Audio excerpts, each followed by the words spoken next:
What's up, guys? It's Mick here.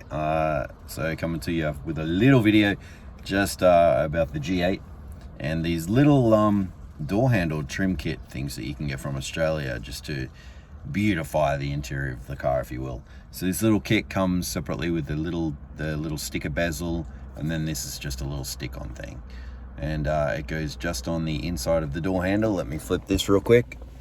So yeah, and you can see it's missing the little cap. So basically we're gonna put that in there. So I've done the driver's side already.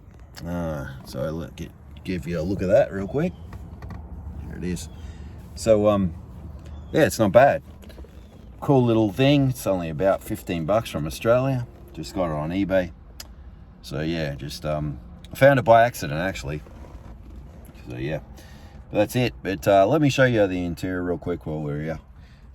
So I've got the Alpine ILX 309 screen, the digital climate control from Australia, and then I've got the 3 AEM gauges. So go oil pressure, air fuel, and trans temp.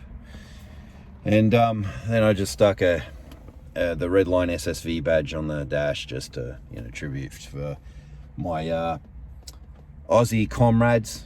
And yeah, that's about it. But anyway, that's it. I'm gonna stick this on the other side and be done with it. But I appreciate you guys. Take it easy.